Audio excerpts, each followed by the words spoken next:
And joining me now is the Vice President of the United States, JD Vance.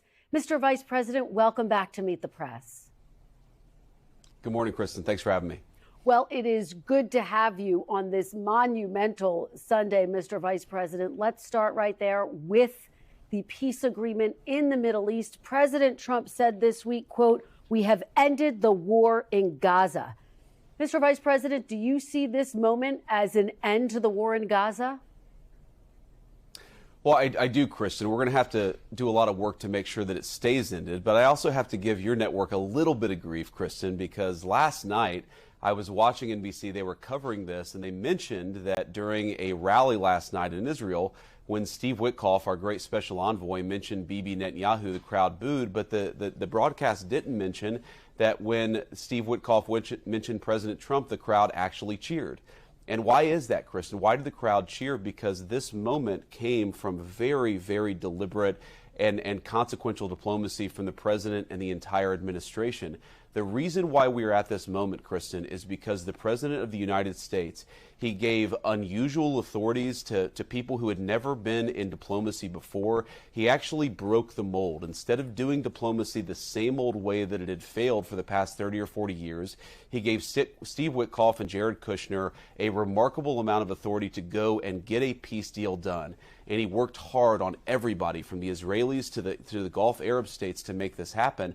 This was very hard. This was a long time coming. It required a lot of work. But yes, I believe that we are on the cusp of peace in Gaza for the first time, not just in a couple of years, but really in a very long time, because the President of the United States has done something that no other world leader has been able to do: unite the Israelis with the Gulf Arab states for a common objective, and that is to bring the hostages home, to stop the war, and to build the kind of long-term settlement that we really do believe can lead to a lasting peace. And of course, we have covered every twist and turn of these negotiations extensively. I do want to ask you about this historic next step, Mr. Vice President, that we are anticipating: the release of the hostages. Can you tell me exactly when are the hostages going to be released? When will we see them?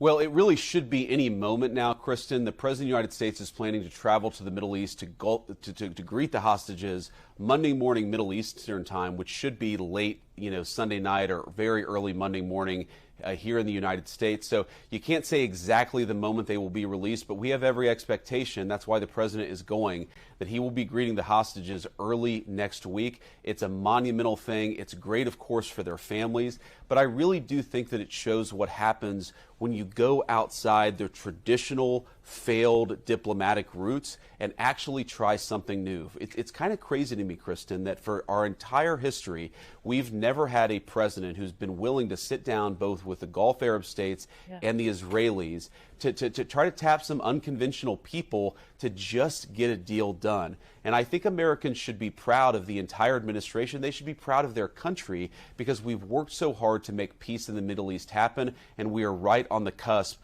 of bringing these hostages home. It'll be a great moment for our country, a great moment for the world. But I really do think the lesson here is that Donald Trump refused to go down the failed traditional diplomatic pathway. He cut his own Trump diplomatic pathway, and because of that, it was successful. Let me ask you about what we can anticipate from the United States. NBC News is reporting that the U.S. military is preparing options to deploy as many as 200 troops to Israel to support the flow of humanitarian aid and security assistance into Gaza.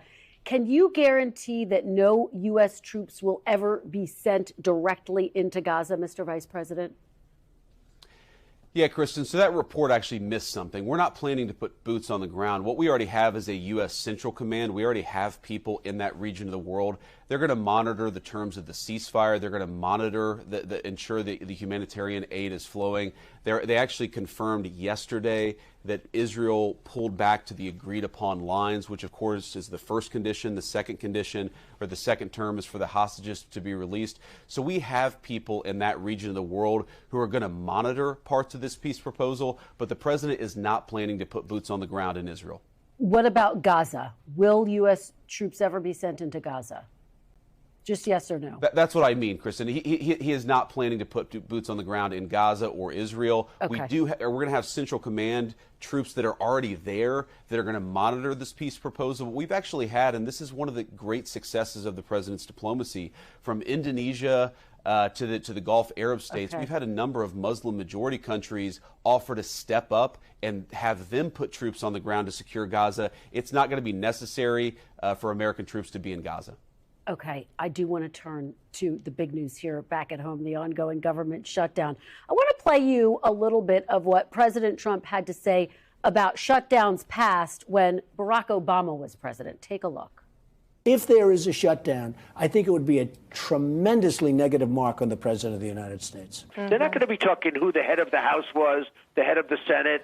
I really think the pressure is on the President. If you were president, what would you do? Well, very simply, you have to get everybody in a room. You have to be a leader. The President has to lead. You have to get the people in a room, and you have to get a deal. Mr. Vice President, by President Trump's own calculus, the pressure is on him to get everyone into a room and get a deal, is it not? Well, Kristen, I wouldn't focus on the political pressure to get a deal. We really don't care what the poll numbers say. But what about what President Trump said? What's good for the What American about what people. Mr. Trump said, his own words?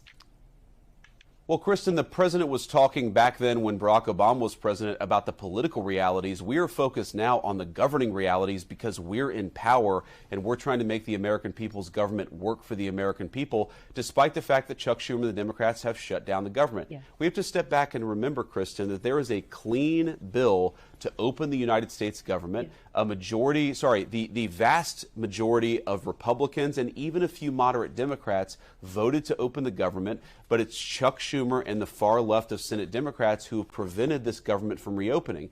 Now, you talk about negotiation. We're happy to negotiate about any matter. We're happy to talk about health care policy, but not while the government is being held hostage, Christian. This is not abstract.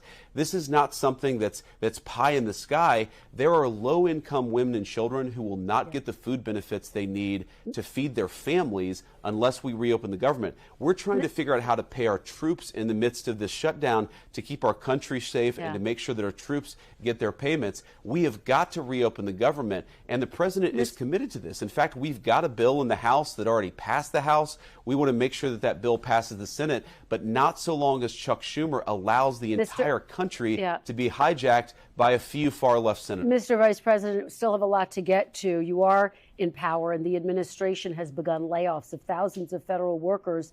And yet, during the 2019 shutdown under the first Trump administration, which lasted 35 days, no federal workers were laid off. Why are these firings necessary? Well, I just think it shows the different priorities of Democrats and Republicans in the midst of these shutdowns. You really have to ask yourself, who do we care more about? Federal bureaucrats in Washington, D.C., or low-income women getting the food benefits they deserve, our troops getting the payment they need, flood insurance across the Southeast in the midst of hurricane season? But laying people off is a priority? We are going to have to lay off some federal workers. Kristen, if you would let me finish, we have to lay off some federal workers in the midst of this shutdown to preserve the essential benefits for the American people that the government does provide. So we don't want to be in this situation. We don't want to be laying off federal workers, but the Democrats have shut down the government. They have forced us to choose between American citizens and federal bureaucrats. We're choosing the benefits, the critical services that benefit our American citizens. All right, almost out of time. A couple more questions left, though. Let me ask you, of course, there's a major legal battle underway about the administration's deployment of the National Guard. It does come as NBC News is reporting that the administration has been seriously discussing invoking the Insurrection Act. That would give the president the power to direct federal troops to conduct law enforcement functions in the case of a national emergency. Is that the case? Are you seriously considering invoking the Insurrection Act?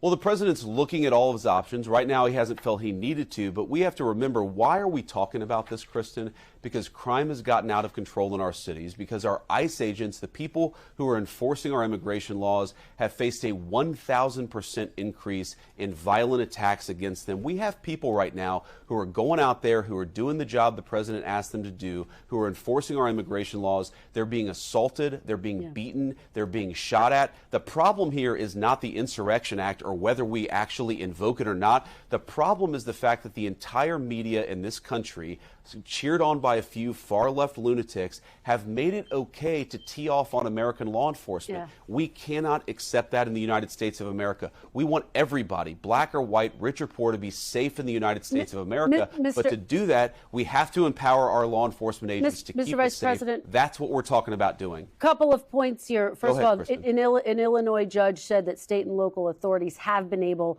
to handle protest activity, that ICE, that other federal agencies have been able to continue to do their work. Crime is down in both Chicago and Portland, but is there a rebellion here? That's what would trigger an insurrection act. Is it imminent? Kristen, crime is down in Chicago and Portland often because they're so overwhelmed at the local level, they're not even keeping the statistics properly. Just a couple of weeks ago, we had an ICE office get shot at by a far-left assassin who was trying to kill our law enforcement officers. He fortunately didn't kill law enforcement officers. He did kill some other innocent people in the process. We cannot allow the far left in this country to tee off on our law enforcement officers. We've got to do something about it. And that's all the president's talking about. I mean, there are places in Chicago, Kristen, where people are afraid to take their children. They're afraid to go out of their houses for fear of gun violence, for fear of gang drive-by shootings. That's not okay in the United States of America. The president just wants people to be kept safe, and we're exploring everything that we can do to make sure that the American people are safe in their own country. Mr. Vice President, we are almost out of time, about 30 seconds left. Of course, NBC News is covering and has confirmed that President Trump's social media post last month calling for his Attorney General Pam Bondi to prosecute his political opponents, James Comey, Letitia James, and Adam Schiff, was actually meant to be a private message. Both Comey and James have now been indicted. Is the Department of Justice acting on orders from the president to prosecute his political opponents? With the final 30 seconds we have left. No, we're driven by the law and the facts of the case. I think if you look at the case, the fact that a far-left grand jury in a far-left area indicted Letitia James and James Comey, if you look at the fact that James Comey obviously lied under oath, Letitia James obviously committed mortgage fraud, what we're doing is letting the law drive the prosecution decisions in the Department of Justice. You know who we haven't prosecuted? Joe Biden or Barack Obama or Hillary Clinton. Okay, unlike Biden's Department of Justice, Kristen, which actually went after Donald Trump in the midst of an election, we are not doing that. We are letting the law drive these decisions. That's exactly as it should be. Mr. Vice President, just staying on this president, though, my question for you is the appearance of pressure a problem? The fact that he has publicly called for these indictments and now they have happened, does that not blur the lines? No, Kristen, I think that we continue to allow the law to drive these decisions. If the law didn't necessitate an investigation and a prosecution in this case, it wouldn't happen. Of course, the president is allowed to have opinions about the law enforcement of the federal government. He is the chief executive officer of the federal government. Him having opinions doesn't mean that we prosecute people unless we have the legal justification to do so. That is the guiding light of the Trump administration's Department of Justice. Did somebody break the law? If so, we're going to prosecute them. All right, we covered a lot of ground today. Vice President JD Vance, thank you so much for joining us. We really appreciate it. Thanks, Kristen. Take care. We thank you for watching. And remember, stay updated on breaking news and top stories on the NBC News app or watch live on our YouTube channel.